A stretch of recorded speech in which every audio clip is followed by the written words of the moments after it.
Once again, this is Dr. Cortez, your business doctor, and today we're going to talk about another lesson for the subject income taxation. And our lesson for today, I want to share to you the taxes on passive income. So I hope that I can share something to you. I hope that those businessmen out there, small-time, micro, or medium-sized businessmen, will learn something from this lesson, and as well, and also those students of business. I hope that you can learn something from this lesson for today. And as always, we have the objectives of our lesson, the topics to be covered for today. We're going to talk today about the tax rate on some passive income of individuals in the Philippines, tax rate on some passive income of domestic corporations, and we'll learn that some countries don't have taxes or they don't impose taxes on their citizens, and tax on non-resident alien engaged in trade or business. So basically, first we will learn the passive income, or what is a passive income, and later on, what are the tax to be paid for those passive income. And the objectives of this lesson are the following. Ito yung pagkatapos ng topic na to. I hope that everybody can have this outcome. Identify the different sources of passive income in the Philippines. Know what is a passive income. Compute the tax rate. I'm sorry, there should be tax rate. Alright, and I will correct the spelling. Sorry for that one. Alright. View and the previewing view. Okay, so let's talk about passive income. So we are going to define first what is passive income. So marami tayong klase ng income. Meron tayong income from employment, income from business, income from selling goods or property, and we also have this passive income. Okay, this is from Wikipedia. Passive income is income that requires little to no effort to earn and maintain. Ito yung mga income na nakaupo ka lang sa sofa or anywhere, then you will earn income. Walang kahirap-hirap. It is called progressive passive income when the earner expends little effort to grow the income. Walang masyadong effort, no? If you will earn this income, walang masyadong pagod. Naghihintay ka lang every month or whatever period to receive your income. Sample, no, ng mga passive income. Pag meron kang mga paupahang mga apartment, you have rental income, and rental income is an example of passive income. May mga income ka from activities na hindi masyadong pinagpapaguran mo. So, may mga investment ka, no? Those are examples of passive income. So, ito mga klase ng income na ito ngayon, ito yung ating pag-aaralan today. And pag meron kang income na ganito, what are the rate of tax to be paid for this type of income? Alright, so Philippine point of view. Sa Pilipinas lang tayo, passive income ng mga individual sa Pilipinas. So yung mga income na hindi na pinaghirapan tulad ng pagtatrabaho, no? Ang pagtatrabaho kasi, meron tayong salary income, we have income tax for those, no? Pero ang passive income, ito yung mga hinihintay mo lang. So in this table, we have 9 types of passive income, first column, and the opposite.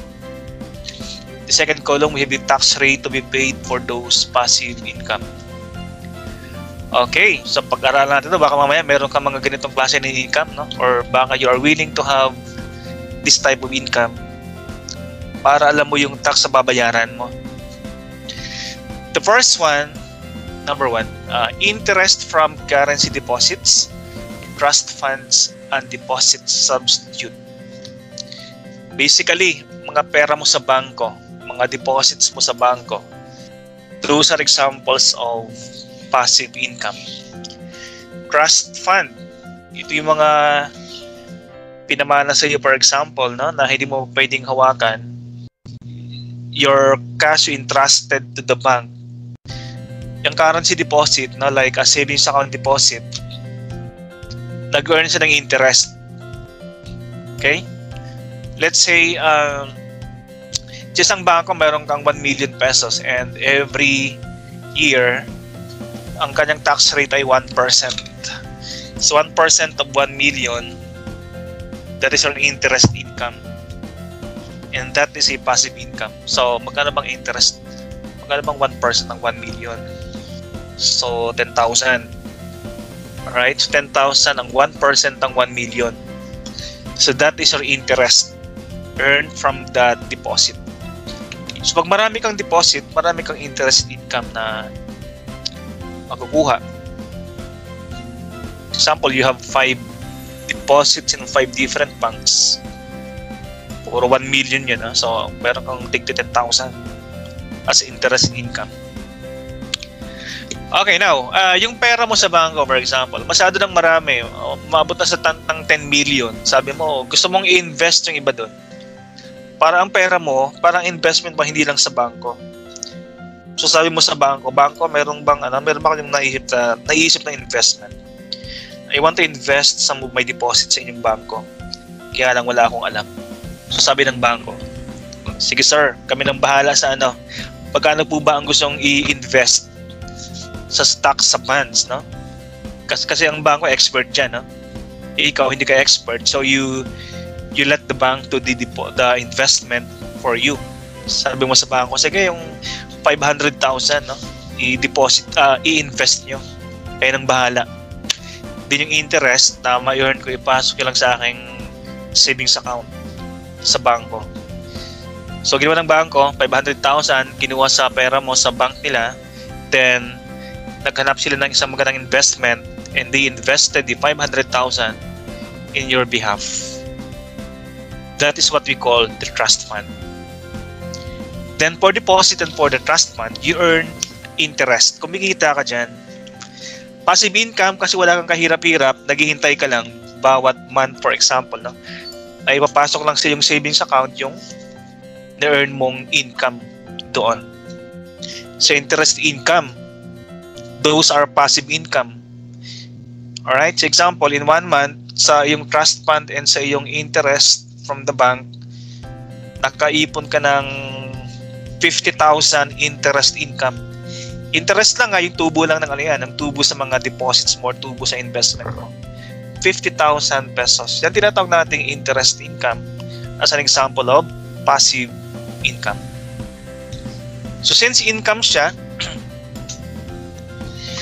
magbabayad ka ng tax, 20% ang tax rate. So 50,000 times 50,000 interest income multiplied by 20%. So magkanong 20% ang 50,000? So 2,500, 10,000. 10,000. Yan. So 50,000 times 20% is equal to 10,000 tax. Ang tax sa 50,000 ay 10,000 pesos. Yun ang iyong tax rate. O diba?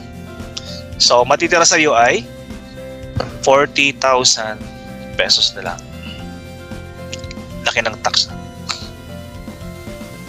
Okay, so clear. Tayo sa number 2. Royalties on books as well as literary and musical compositions. Alright, so sorry for that. Ito naman, income mo naman to sa nagsusulat ka ng libro, nagko-compose ka ng songs. So meron kang royalty na tinatanggap. Example, composer ka. Tapos yung kanta mo ginamit nila sa mga commercials, ginamit sa mga movies, no? So siyempre babayaran ka nila kasi you own the rights for those literary composition, novels, poems. Example, nagsulat ka ng libro tapos binenta sa isang bookstore, din sa bawat kita ng bookstore binabayaran ka nila. Example, yung libro mo ay yung libro mo is worth 500.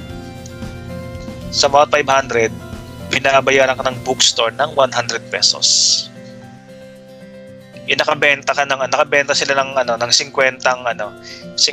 libro mo. So 50 times 100, so meron kang 5,000 na binibigay ng bookstore sa iyo. We call that royalties. Okay? Or another example, pag ikaw ay composer ng isang songs, then they are using your song sa movies, din babayaran ka din. Na example, isang kanta mo ginamit sa isang pelikula. Then sabi ng producer, sige, babayaran ka namin sir ng 20,000 sa paggamit ng iyong song na gagamitin namin sa aming movie. 20,000 paid to you by the producer of the movie. That is we call royalties. Okay? So 20,000 sa movie, sa songs mo, then 5,000 sa books na publish ng bookstore. So that is 25,000. Yung 25,000, that is what we call the royalties. Income mo yan. Right? Then sa income mo na yan, magbabayad ka ng tax. Okay? So 10%. Pag royalties, 10%. Okay? So far we have learned income from interest and income from royalties. Okay, number 3, prices. Ito yung mga napanalunan mo, no? Nanalo ka, prices 10,000 or less. Pag 10,000 or less, ang napanalunan mo, example sa loto, nanalo ka sa loto. If that is 10,000 or below 10,000, exempted yan sa taxation. Wala kang babayarang tax.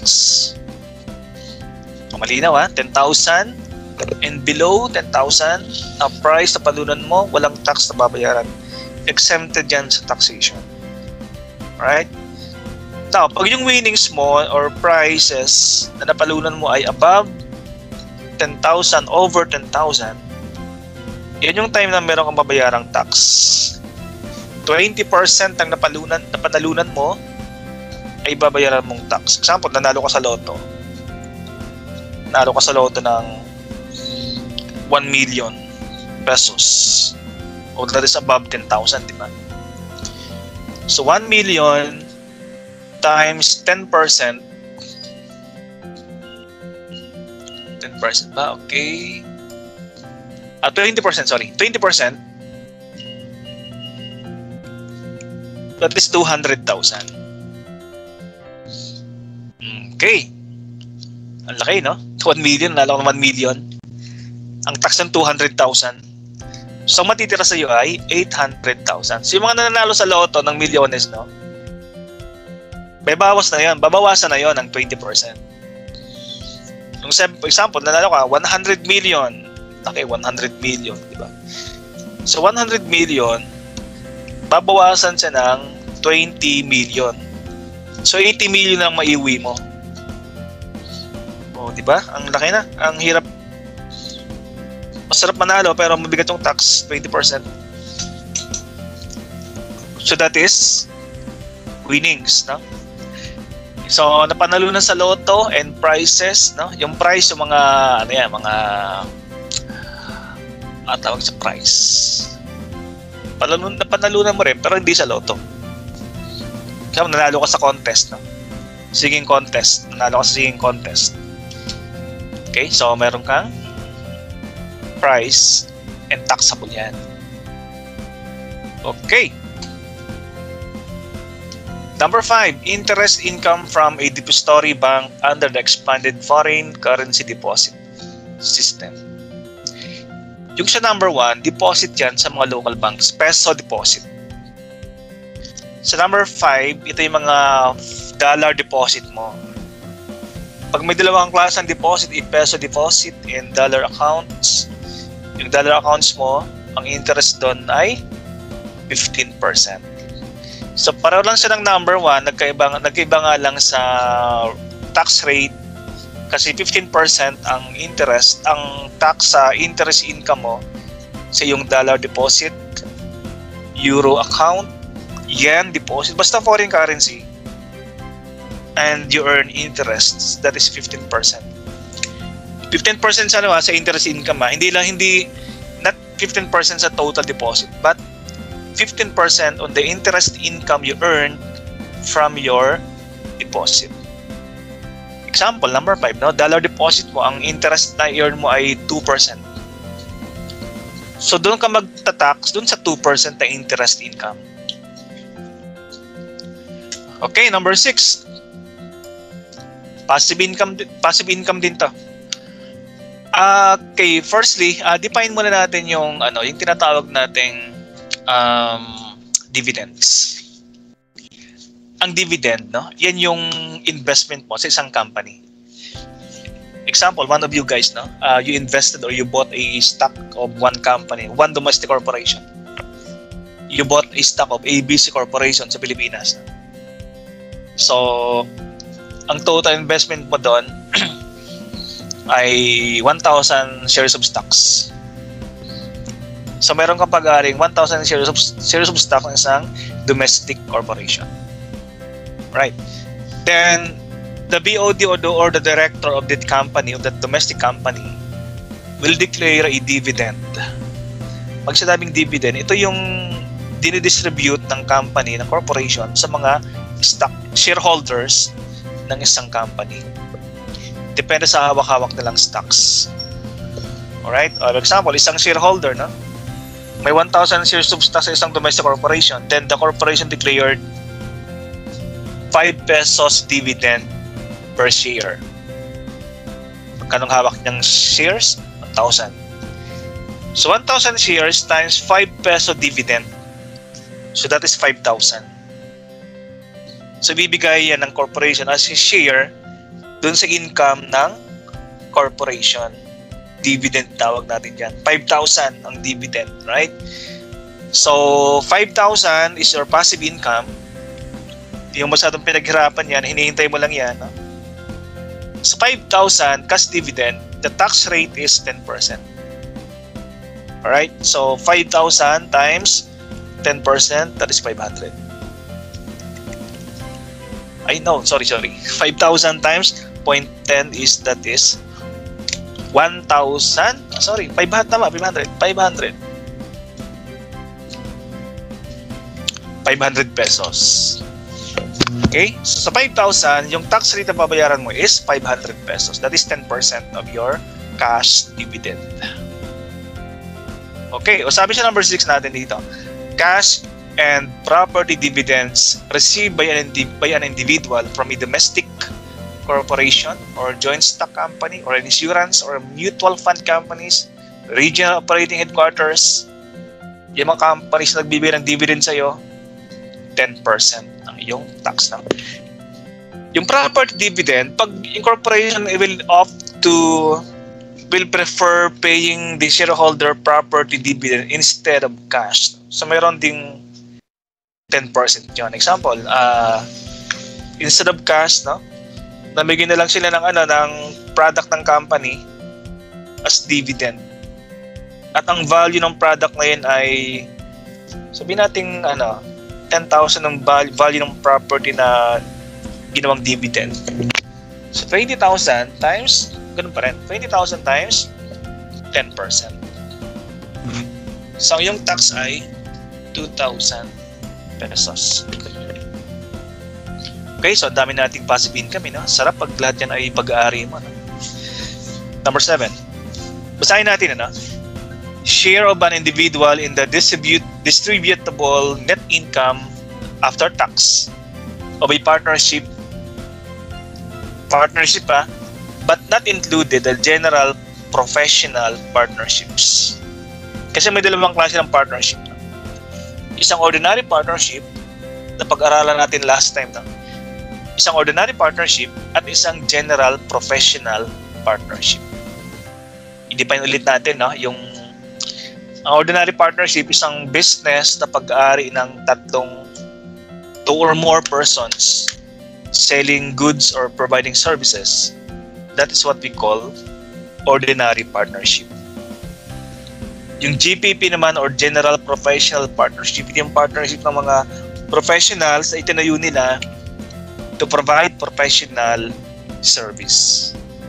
Example, 3 doctors nagtayo ng isang clinic to provide professional service, no? Or 3 certified accountants nagtayo ng isang accounting firm, 3 sila, providing accounting service. Those are examples of professional partnership. Sa number 7, yung GPP ay exempted sa tax. No? Ibig sabihin, yung kinita ng isang GPP ay yung share ng isang tao, ng isang partner sa GPP ay hindi siya taxable. Ang taxable lang ay yung sa ordinary partnership. Usampulan natin example, may 3 partners, no? Si A, B, si A, si B, tapos si C. Nagtayo silang corporation.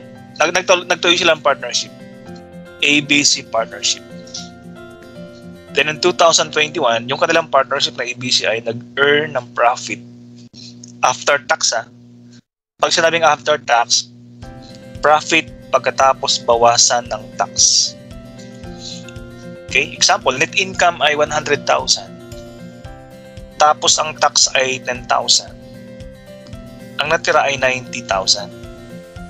Yung 90,000, yan tinatawag nating net profit after tax. Okay? Yung 90,000, ang paghahatian ng 3 partners. So 90,000, pag divided equally yan, so 90,000 divided by 3, that is 30,000 per partner. Okay, number 7. Yung share ng partners doon sa net income after tax ay taxable ng 10,000 10%. Magkano ang share ni A? 30,000. Magkano ang share ni B? 30,000. Magkano ang share ni C? 30,000. Yun ang tinatawag nating share of an individual partner in the distributable net income after tax. So 30,000 times 10%. Yan ang tax na babayaran ng individual partner. So 10,000, 10% ng 30,000, that is 3,000. So matitira sa kanila after paying tax ay 27,000 pesos. Okay, that is number 7. No? Another passive income is number 8. Capital gains from sale, exchange, or other disposition of real property located in the country, in the Philippines, classified as capital asset. Okay, mga real property yung binibenta, no? Nagbenta ka ng bahay, nagbenta ka ng lupa. Then meron kang gain. May tubo ka. Okay? So yung gain, doon yun ang babayaran mo ng tax. Okay? 6%. Example, yung value ng property mo ay 100,000, naibenta mo siya ng 150,000. So meron kang gain ng 50,000, di ba? So 50,000 gain times 6%. So 50,000 times 0.06. Okay, doon sa bentahan mo ng lupa, kumita ka ng 50,000, ang tax na babayaran mo ay 3,000 pesos. Tax gain. No? Sa gain ka magbabayad ng tax. Okay. On number 9 naman. Another passive income. Or income na wala kang ka-effort. Hinihintay mo lang. No? Number 9, the net capital gain from sale of shares of stocks not traded in the stock exchange. Okay. Di ba kanina mayroon kang stocks ng isang company? 1,000 shares ang hawak-hawak mo. Tapos ang value ng isang shares ay sabihin natin 2 pesos. So 1,000 shares, ang value ng isa ay 2 pesos. Ang investment mo sa company ay 1,000 times 2 pesos. So 2,000 pesos ang iyong investment sa isang company. 1,000 shares of stocks times 2 pesos na value ng stock na yun, 2,000. Okay, later on, magma-migrate ka na in abroad, no? Magma-migrate ka na sa US. Then you decided to sell your stocks doon sa isang local or domestic corporation. Okay? Magkano value? 2,000. Then na-ibenta mo siya ng 3,000. Okay? So 3,000 selling price versus the cost na 2,000. Meron kang tubo na 1,000. Yun ang gain mo sa sale of shares of stocks. Okay? So magkano ang tax doon? So 1,000 na tubo multiply ng 15%. Ang tax mo sa 1,000 na tubo is 150 pesos tax. Okay, so yung mga passive income and the corresponding tax rate to be paid. Okay, so meron pang natitira, number 10. Basahin natin.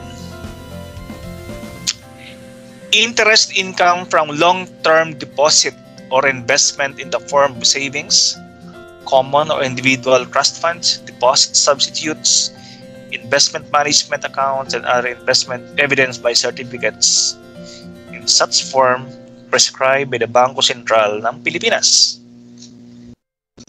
And upon pre-termination before the 5th year, there should be imposed on the entire income from the proceeds of the long-term deposit based on the remaining maturity thereof. Okay, so sa number 1 kanina, balikan ko lang yun. Sa number 1 kanina, meron kang deposit sa bangko. Okay? Ang number 10, iba naman to. No? Ang number 10, this is what we call the time deposit. Pag sinabing time deposit, ibang product to ng bangko. No? Medyo mahaba yung ano dito. Medyo mahaba yung time na dinedeposit mo. Ang deposit kasi sa number 1, you can withdraw the amount anytime. If you decided to withdraw, no? Ang number 10 kasi, pag sinabing time deposit, hindi mo sa basta-basta pwedeng i-withdraw. Kasi nga, time deposit, merong time. Mga long-term deposit to, na example, meron kang 1 million pesos. Then pinasok mo sa bangko as time deposit. Sabi mo, 5 years. 5 years mo sang i-deposit sa bangko, time deposit, 5 years, no? Then mag-earn siya ng interest. Ibig sabihin ng 5 years, hindi mo sa pwedeng i-terminate nang wala pang 5 years, otherwise, ma-void yung interest. That is what we call pre-termination. Okay? Now, 1 million pesos. Sabi mo 5 years, no? So, hinintay mo siya. But, before mag 5 years, sabihin natin 1 month na lang before may 5 years, but before mag 5 years, no, you decided to withdraw yung time deposit mo doon. Okay? Mayroon na rin siyang interest. Kaya lang, yung interest mo doon ay exempted na sa taxation. Kasi, upon pre-termination before the 5th year, exempted sa tax yung iyong interest income na ma-earn mo doon. Okay? So ikaw, huwag mo lang withdrawin, di ba? Ibig sabihin, patagalin mo siya, hintay mo yung 5 years kasi nga, pag umabot ng 5 years, wala kang tax na babayaran. Okay? Pero pag yan ay terminate mo or withdraw mo nang wala pang 5 years na, example, 4 years to less than 5 years, 4 years pa lang tinatagal, withdraw mo na siya. Okay? So may interest, kaya lang mayroong tax na babayaran. 5%. So parang penalty mo yung napapansin niyo, no? Mas maikli yung time, mas tumataas yung tax. Okay? So 4 years to less than 5 years, 5%, and 3 years to less than 4 years, 12%, and less than 3 years, 20%. At tinatawag nating holding period. Okay, ibig sabihin, mas maaga mo siyang tinarminate. Less than 3 years pa lang, winidraw mo na siya. So may interest naman, pero 20% ang iyong interest at tax rate na babayaran. Okay, so yung mga type na mga passive income, 1, 2, 3, 4, 5 hanggang 10. So in this portion, we learned the different passive income, and we also learned the corresponding tax rate babayaran nyo. Okay, let's go to the next slide. Ito naman, yung pinag-usapan natin from previous slides na. Those are passive income ng isang individual. Ito naman, let's talk about the passive income by a domestic corporation naman. Kasi mga corporation, meron din silang mga passive income. Kasi ang isang corporation, meron siyang juridical personality. Parang tao rin yan. They can invest, a corporation can invest, a corporation can buy property. Kaya meron silang passive income din. The first column are the types of passive income by a corporation, and the second column are the tax rates to be paid. Okay, number 1, types of passive income ng isang corporation. Interest from currency deposits, trust fund deposits, substitute, and similar arrangement received by domestic corporation. ABC Corporation, a domestic corporation, yung pera ng corporation na yon, pinang-deposit sa bangko. Kanina, yung isang individual pwede mag-deposit ng bangko under his name. Ito naman, a corporation can deposit an amount under the name of the corporation. Sabi natin 100 million. ABC Corporation, meron siyang 100 million pesos. It decided to deposit the 100 million to a local bank. Okay, so 100 million, di ba? So mag-earn siya ng interest. Sabihin natin 100 million deposit, ang interest income ay 2%. So 100 million times 2% is equal to 2 million. Okay, diba? O interest lang interest lang guys. Interest lang ay 2 million pesos na. Interest income ng corporation. Yung 2 million na interest income, magta-tax yan. Magbabayad yan ng tax na 20%. So 2 million interest income times 20%, tax to be paid is 400,000 pesos. Ang laki, no? Tax lang, 400,000 pesos na. Kasi 20% siya. Okay. Ang corporation, meron din yung royalty from sources within the Philippines. Example, isang corporation merong isang novel, na binili sa isang tao. So lang yung may-ari nung copyright ng novel na yon. Then pag pinagamit niya yung copyrights na yon, so meron siyang royalty na tatanggapin sa mga gumagamit ng book na yon. Okay, example, isang movie, movie owned by a local film outfit. Yung movie na yon, pag-aaral ng isang local film outfit. Okay, gustong gamitin ng isang private individual yung mga scenes sa movie na yon. Right? So magbabayad siya ng royalty dun sa may-ari ng movie na local film outfit. This is a corporation. Okay? O nagkasundo, magbabayad siya ng royalty dun sa movie outfit. 50,000 pesos. Yun yung royalty. And royalty times 20% tax rate, yun yung mabayarang tax. 50,000 times 20% is 10,000 pesos. Yun. Okay, so number 3, ang isang corporation meron ding dollar deposit. So tulad doon ng isang individual kanina, a corporation can also maintain a foreign deposit account na mag-earn din ng interest. So babayaran ang interest na sa kalang dollar deposit, for example, is 15% dun sa interest income na ma-earn from that dollar deposit or any foreign currency deposit. Alright, so number 4, a company can also have cash dividend. Ang isang corporation kasi, it can invest in stocks ng another corporation. So with that, that corporation will also earn cash dividend from that second corporation. Kaya lang, walang tax babayaran, 0%. Okay, maganda no? Sa ano kasi kanina, sa isang pag individual ka and you earn cash dividend, may tax kang babayaran, di ba kanina? Okay, magkano ba 'yon? Pag individual ka, ang tax rate sa cash dividend mo ay 10%. Pero pag ikaw ay isang corporation na tumanggap na isang cash dividend, tax exempted ka, 0%.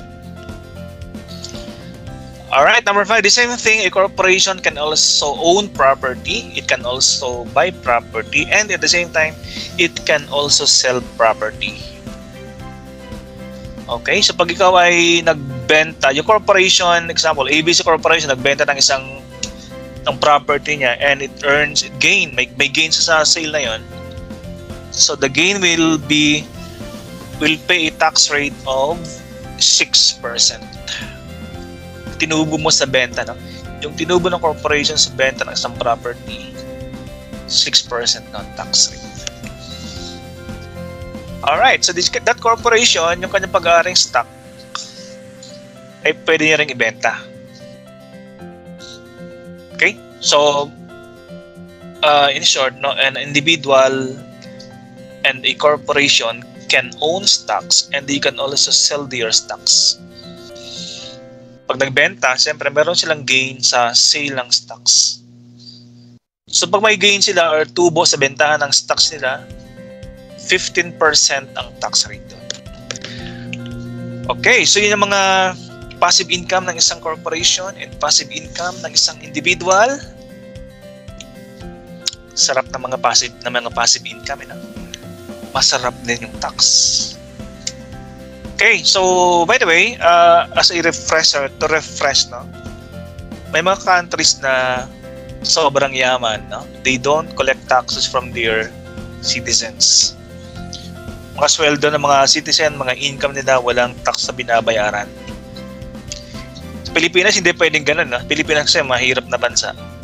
So we need all the tax possible, no? Kailangan natin lahat ng source ng tax. Kasi we don't have money. But some other countries that are very rich, di na kailangan magbayad ng tax ang kanilang mga individual, mga citizen. Kasi the government can sustain the basic needs of the citizen even without collecting taxes. Example, Monaco. Monaco, Andorra, Bahamas, Canada, UAE, ito yung mga countries na hindi nangongolekta ng taxes kasi sobrang dami nilang pera. No need to pay taxes. Maybe they have another sources of income. Mayaman sila, marami silang products na pwedeng ibenta or export abroad. So that is enough. Those are enough to finance the needs of the country. Kahit wala ng tax na kukolektahin. Sarap magtrabaho sa Canada, UAE, no? In Bahamas, sarap magtrabaho because they don't have to pay taxes. Wow, sana sa Pilipinas, no? Ganun din tayo.